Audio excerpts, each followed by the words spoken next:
The mahogany courtroom fell silent as Marcus Sterling, America's most feared defense attorney, pressed headphones to his ears with trembling hands. His client, media mogul Vincent Kane, had built an empire on talent, ruthlessness, and secrets, controlling narratives, crushing competitors, and silencing critics for 20 years.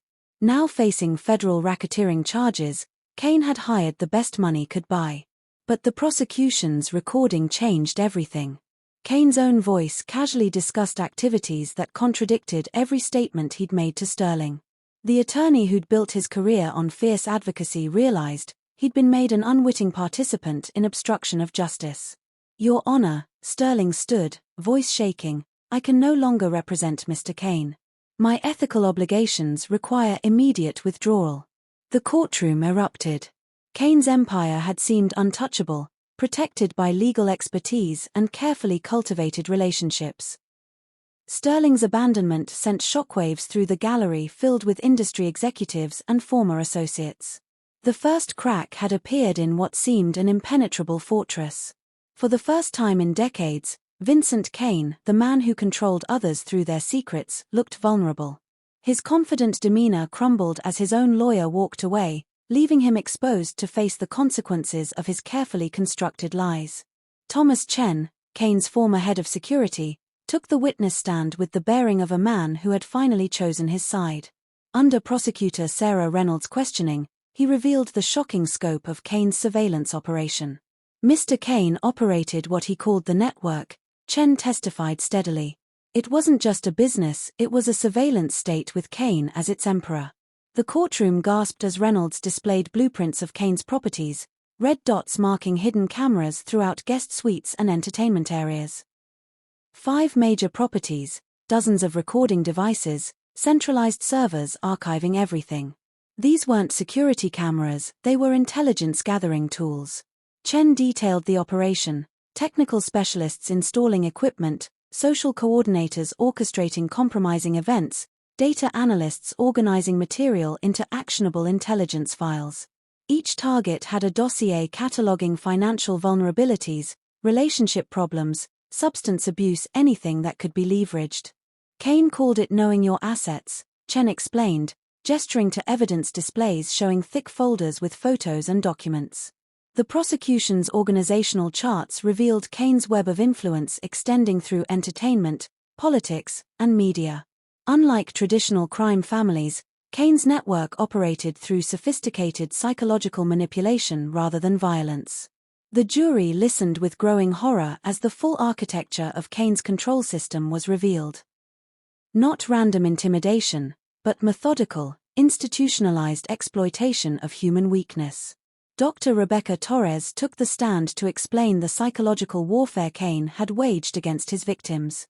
"What we're dealing with isn't traditional blackmail," she testified. "It's systematic psychological terrorism designed to create learned helplessness." The courtroom heard from Maria Santos, a journalist whose exposé was killed when compromising photos appeared on her editor's desk. "They turned my own humanity against me," she said, describing how one moment of weakness at a press event had been weaponized to silence her investigation. David Park, a former Kane Records executive, described receiving visitors who knew intimate details about his gambling problem, details that could only have come from surveillance. "They didn't threaten me directly," he explained. "They just talked about how unfortunate it would be if my wife learned about Atlantic City." But the most powerful testimony came from Elena Rodriguez, a young artist who had tried to leave Kane's label. She described waking up in Kane's guest room with no memory of how she got there, finding compromising photos on the nightstand along with a new contract even worse than her original deal. "He didn't just steal my music," Rodriguez concluded, her voice barely above a whisper. "He stole my ability to trust, to feel safe, to believe I had any control over my own life." The prosecution presented medical records showing long-term psychological damage, isolation, fear, gradual erosion of self-worth that left victims feeling powerless to resist Kane's control. Against all legal advice, Kane insisted on testifying in his own defense. His ego demanded he attempt to control the narrative one final time. Taking the stand in an expensive suit that somehow looked diminished on his shrinking frame, Kane projected the confidence that had once commanded boardrooms and terrified competitors. Under direct examination, Kane portrayed himself as a successful businessman targeted by jealous competitors and ungrateful former employees. He denied knowledge of surveillance systems beyond standard security measures, dismissing victim testimony as lies and exaggerations.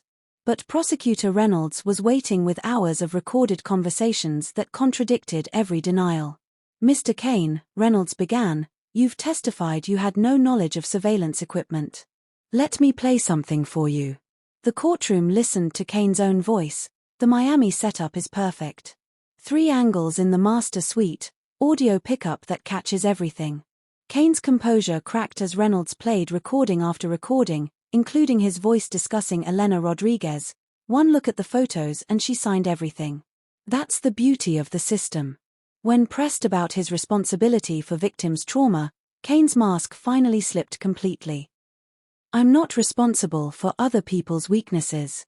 In my business, you either have strength or you become someone else's opportunity. I chose strength." The courtroom sat in stunned silence. Even Kane's own attorneys looked mortified by their client's complete lack of empathy or accountability. The jury deliberated for less than 4 hours.